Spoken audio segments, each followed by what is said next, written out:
ನಗರದಲ್ಲಿರ್ತಕ್ಕಂಥ ವಿದ್ಯಾರ್ಥಿಗಳ ಗಂಟೆಯಿಂದ ಗಂಟೆಗೆ ಸಾಕಷ್ಟು ದೂರುಗೊಳ್ತಾ ಇರುವಂಥದ್ದು. ನಮ್ಮ ಜೊತೆಗೆ ಸಾಕಷ್ಟು ವಿದ್ಯಾರ್ಥಿಗಳಿದ್ದಾರೆ. ಒಂದು ಬೇಡಿಕೆಗಳು ಏನಂತೇಳಿ ಅವ್ರ ಬಾಯಿಂದಲೇ ಕೇಳೋಣ. ಸರ್, ಸಾಕಷ್ಟು ಪ್ರಮುಖ ಬೇಡಿಕೆಗಳು ಏನಂತ ರಾಜ್ಯ ಸರ್ಕಾರಕ್ಕೆ ಬಹಳ ಪ್ರಮುಖ ಬೇಡಿಕೆ ಅಂದ್ರ ಇಲ್ಲಿ ಬಹಳ ಸರಳ ಅದ. ಈಗಾಗಲೇ 5-6 ವರ್ಷದಿಂದ ಯಾವುದೇ ನೋಟಿಫಿಕೇಶನ್ ಆಗಿಲ್ಲ, ರಿಕ್ರೂಟ್ಮೆಂಟ್ ಆಗಿಲ್ಲ.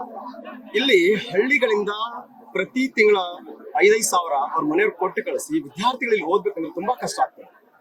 ನೀವು ಸಾಕಷ್ಟು ಜನ ನೋಡ್ರಿ, ಇಲ್ಲೆಲ್ಲ ಬೇರೆ ಬೇರೆ ಕಡೆ ಹೋಟ್ಲಲ್ಲಿ ದುಡ್ಕೊಂಡು ಪಾರ್ಟ್ ಟೈಮ್ ಕೆಲಸ ಮಾಡ್ಕೊಂಡು ಅವ್ರ ಅಪ್ಪ ಅಮ್ಮ ಬೆಂಗಳೂರಲ್ಲಿ ದುಡ್ಕೊಂಡು, ಕೆಲವು ವಿದ್ಯಾರ್ಥಿಗಳು ಇಲ್ಲಿ ದುಡ್ಕೊಂಡು ಅವ್ರ ಅಪ್ಪ ಅಮ್ಮ ಕಳ್ಸಿಕೊಡ್ತಾರೆ. ವಯಸ್ಸಾದವರಿಗೆ ಎಷ್ಟು ಮಟ್ಟಿಗೆ ಕಷ್ಟ ಇದೆ ಅಂತ ಹೇಳಿದ್ರೆ, ಒಂದೊಪ್ಪತ್ತಿ ಊಟಕ್ಕೆ ಸಿಗ್ಲಾರ್ದೆ ಎಲ್ಲೋ ಇಂದಿರಾ ಕ್ಯಾಂಟೀನು ಮದುವೆಗಳಿಗೆ ಹೋಗಿ ಊಟ ಮಾಡ್ಕೊಂಡು ಓದ್ತಾರೆ. ಆದ್ರೆ ಕಷ್ಟ ಏನಂತಂದ್ರೆ, ಈಗ ಸರ್ಕಾರ ಕರೆದು ಎಲ್ರಿಗೂ ನೌಕರಿ ಕೊಡ್ಲಿಕ್ಕೆ ಆಗಲ್ಲ. ಅಟ್ಲೀಸ್ಟ್ ವರ್ಷ ಕರೆದ್ರೆ, ನೋಟಿಫಿಕೇಶನ್ ಸರಿಯಾಗಿ ಮಾಡಿದ್ರೆ, ಅಂತ ಸಂದರ್ಭದಲ್ಲಿ ಏನಾಗ್ತದೆ, ಯಾರು ಕ್ಯಾಲಿಬರ್ ಇದ್ದಾರೋ ಅವ್ರು ಹೋಗ್ತಾರೆ. ಯಾರಿಗೆ ಏನಿದೆ ಆ ಕ್ಯಾಲಿಬರ್ ಮೂಲಕ ನೌಕರಿ ತಗೋತಾರೆ, ಉಳಿದವ್ರಿಗೆ ತಮ್ಮ ಸಾಮರ್ಥ್ಯ ಗೊತ್ತಾಗ್ತದೋ ಅಲ್ಲಿ ಹೋಗ್ತಾರೆ. ಆದ್ರೆ ಸರ್ಕಾರ ತಮ್ಮ ಕೇವಲ ರಾಜಕಾರಣಕ್ಕೆ ಮಾತ್ರ ಇವತ್ತು ನಿಮ್ಗೆಲ್ಲ ಗೊತ್ತಿರೋ ಹಾಗೆ ಗ್ಯಾರಂಟಿಗಳಿಗೆ 51ರಿಂದ 56 ಸಾವಿರ ಕೋಟಿ ಕೊಡ್ತಿದೆ ಒಂದು ವರ್ಷಕ್ಕಿದು. That is a revenue expenditure, ಕಂದಾಯ ಆದಾಯ. ಯಾವುದೇ ಕಾರಣಕ್ಕೆ ₹1 ವಾಪಸ್ ಬರಲಾರ. ಆದ್ರೆ ಒಂದು ವೇಳೆ ಈಗಾಗಲೇ ಇರ್ತಕ್ಕಂಥ ಸರ್ಕಾರದಲ್ಲಿ ಸರಿಸುಮಾರು 43 ಇಲಾಖೆಗಳಲ್ಲಿ 2,84,000ಕ್ಕೂ ಅಧಿಕ ಹುದ್ದೆಗಳಿದೆ. ಈ ಹುದ್ದೆಗಳಿಗೆ ನೀವು ಸರಾಸರಿ ಲೆಕ್ಕ ಹಾಕೊಂಡ್ರೆ ಬರೀ 18,000 ಕೋಟಿ ಖರ್ಚಾಗತ್ತೆ. ಬರೀ 18,000 ಕೋಟಿ ಅಂದ್ರೆ ಹೆಣ್ಮಕ್ಳಿಗೆ ಏನ್ ಕೊಡ್ತಿದ್ರಿ, ಟೋಟಲ್ ಒಟ್ಟಾರೆ ಭಾಗ್ಯ ಕೊಡ್ತಿದ್ರಿ, ಅದ್ರ 1/3 ಭಾಗ ಹೋಗೋದಿಲ್ಲ. ಅದು ಒಂದು ವರ್ಷಕ್ಕೆ. ಇಂಥ ಸಂದರ್ಭದೊಳಗಡೆ ನೀವು ಒಂದು ಬಾರಿ ರಿಕ್ರೂಟ್ಮೆಂಟ್ ಮಾಡಿದ್ರೆ ಅಷ್ಟು ಮಾಡೋ ಅವಶ್ಯಕತೆ ಇಲ್ಲ. ಏನೇನ್ ಆರ್ಥಿಕ ಇಲಾಖೆ ಒಳಗೆ ಅನುಮೋದನೆ ಸಿಕ್ಕಿದೆ ಅಷ್ಟು ಮಾಡಿದ್ರೆ ಸಾಕು. ಈ ಕಡೆ ಆಡಳಿತನೂ ಸುಗಮವಾಗಿ ನಡೆಯುತ್ತೆ. ರಾಜ್ಯದ ವಿದ್ಯಾರ್ಥಿಗಳ ಏನ್ ಕನಸಿದೆ, ಅನೇಕ ಜನರದ ಗುರಿ ಇದೆ, ಅನೇಕ ಜನ ಬದುಕು ಕಟ್ಕೋಬೇಕಾಗಿದೆ. ನಿಮ್ ಮಕ್ಕಳ ತರ, ರಾಜಕಾರಣಿಗಳ ಮಕ್ಕಳ ತರ ನಿಮ್ಮ ಆಸ್ತಿ ನೋಡ್ಕೊಳ್ಳಿಕ್ಕೆ ವಿದೇಶಗಳಲ್ಲಿ ಹೋಗಿ ಕಲಿಯುವಂತ ಅವಶ್ಯಕತೆ ನಮಗಿಲ್ಲ. ನೀವು ಆಸ್ತಿಗೋಸ್ಕರ ಯಾವ ರಾಜಕಾರಣಿಯ ಮಗ ಬಂದು ವಿದೇಶಗಳಲ್ಲಿ ಓದ್ಕೊಂಡ್ಬಂದು ದೊಡ್ಡ ದೊಡ್ಡ ಯೂನಿವರ್ಸಿಟಿ ಓದ್ಕೊಂಡ್ಬಂದು ಯಾರು PC ಆಗಿದ್ದಾರೆ, PSI ಆಗಿದ್ದಾರೆ, ಯಾರು ನೌಕರಿ ಮಾಡ್ತಿದ್ದಾರೆ? ಹಾ, ಖಂಡಿತ ಯಾರು ಮಾಡ್ತಿದ್ದಾರೆ ಇವತ್ತು?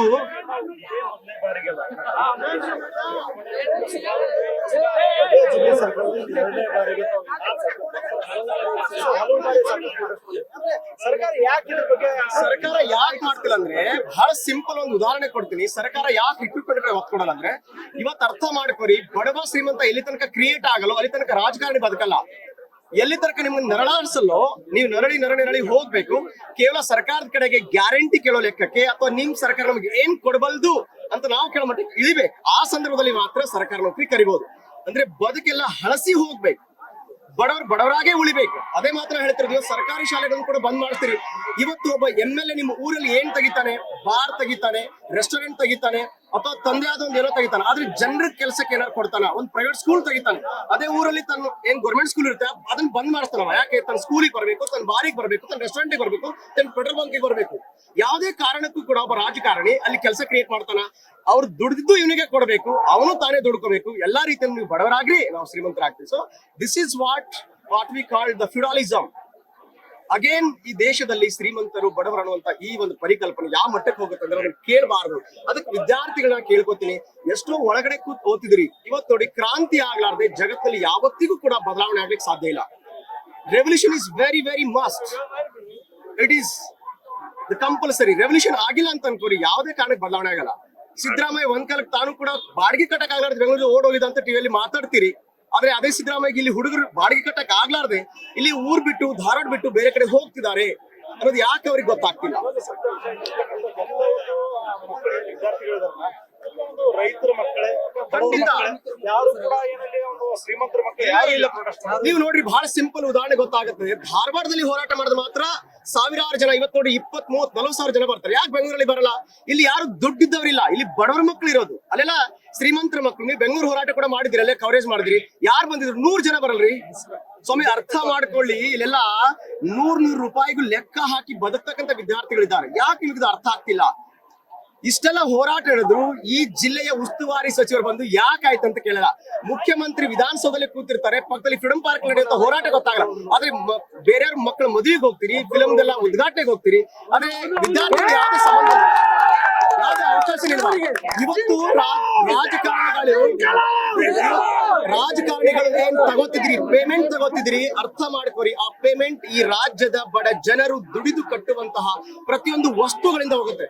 ಒಬ್ಬ ವ್ಯಕ್ತಿ 100 ರೂಪಾಯಿ ಸರಾಸರಿ ಖರ್ಚು ಮಾಡಿದ್ರೆ minimum 40 rupees directly or indirectly goes to the government. ನೀವು ಇವತ್ತು ಅರ್ಥ ಮಾಡ್ಕೊರಿ, ಆಪ್ಯ ವಿದ್ಯಾರ್ಥಿಗಳೇ, ನಿಮ್ಮ ತಂದೆ ತಾಯಿಗಳು ಸರ್ಕಾರವನ್ನು ಪೋಷಿಸ್ತಿರೋದೇ ವಿನಃ ಸರ್ಕಾರ ನಿಮ್ಮನ್ನು ಪೋಷಿಸ್ತಾ ಇಲ್ಲ. ನಿಮ್ಮ ದುಡ್ಡನ್ನು ನಿಮಗೆ ಕೊಡ್ಲಿಕ್ಕೆ ಇಷ್ಟೆಲ್ಲ ಅವರು ಮಾಡ್ತಿದಾರೆ ಅಂದ್ರೆ ಇದಕ್ಕೆ ಒಂದು ಅಂತ್ಯ ಹಾಡಬೇಕು. ನೀವೆಲ್ಲ ಎದ್ದು ಬರ್ಲೇಬೇಕು. ಯಾವುದೇ ಕಾರಣಕ್ಕೆ ನೀವು ಒಳಗಡೆ ಕೂತ್ಕೊಂಡು ಮಾತಾಡಿದ್ರೆ ಏನೂ ಆಗಲ್ಲ. ರಾಜ್ಯ ಸರ್ಕಾರಕ್ಕೆ ಏನ್ ಹೇಳಿಕ್ಕೆ ಕೊನೆಯದಾಗಿ ಹೇಳ್ಬೇಕಂದ್ರೆ ಈ ಸರ್ಕಾರಕ್ಕೆ ಯಾವುದೇ ರೀತಿಯಲ್ಲಿ ನೈತಿಕತೆ ಇಲ್ಲ. ನೈತಿಕತೆಯನ್ನ ಕಳ್ಕೊಂಡಂತ ಸರ್ಕಾರ. ನಿಮ್ಗೆ ಏನಾದ್ರೂ ಸ್ವಲ್ಪ ನೈತಿಕತೆ ಇದ್ರೆ, ವೆಲ್ಫೇರ್ ಸ್ಟೇಟ್ ಅನ್ನುವಂತ ಒಂದು ಕಲ್ಪನೆ ಇದೆ ನಮ್ಮ ಸಂವಿಧಾನದಲ್ಲಿ. ಯಾರಿಗೆ ನೀವು ಗ್ಯಾರಂಟಿ ಕೊಡ್ಬೇಕು, ಯಾರಿಗೆ ನೀವು ಉಚಿತ ಕೊಡ್ಬೇಕು, ನಿಜವಾಗ್ಲೂ ಬಡವರು ಯಾರಿದ್ದಾರೆ, ಹಿಂದುಳಿದವರು ಯಾರಿದ್ದಾರೆ ಅವ್ರಿಗೆ ಕೊಡ್ಬೇಕು. ಶಿಕ್ಷಕರಿಗೆ ನಿನ್ನ ಹೆಂಡತಿಗೂ ಫ್ರೀ, ನನ್ನ ಹೆಂಡತಿಗೂ ಫ್ರೀ ಅಂದ್ರೆ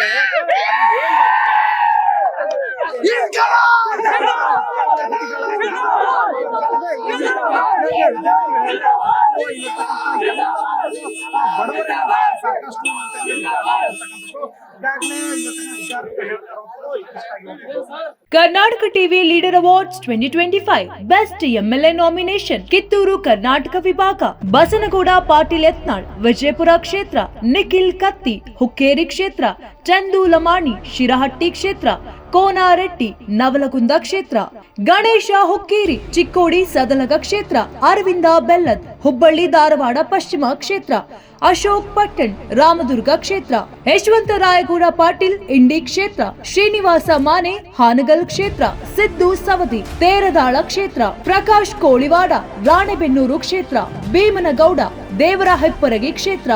ಕರ್ನಾಟಕ ಟಿವಿ ವಾಟ್ಸ್ಆಪ್ ಚಾನೆಲ್ ಮೂಲಕ ವೋಟ್ ಮಾಡಿ ಹಾಗೂ ಇವರಲ್ಲಿ ಬೆಸ್ಟ್ ಎಂಎಲ್ಎ ಯಾರು ಕಮೆಂಟ್ ಮಾಡಿ. ನೀವು ಸಣ್ಣ ಆಗ್ಬೇಕಲ್ವಾ? ಅದು ಒಂದು ಉತ್ತಮ ಆಹಾರದಿಂದ ಸಣ್ಣ ಆಗ್ಬೇಕಲ್ವಾ? ಪ್ರತಿದಿನ ನಮ್ಮ ಜೀನಿ ಸ್ಲಿಮ್ನ ಯೂಸ್ ಮಾಡಿ ಯಾವುದೇ ಸೈಡ್ ಎಫೆಕ್ಟ್ ಇಲ್ದಂಗೆ ನೀವು ಸಣ್ಣ ಆಗ್ತೀರಾ.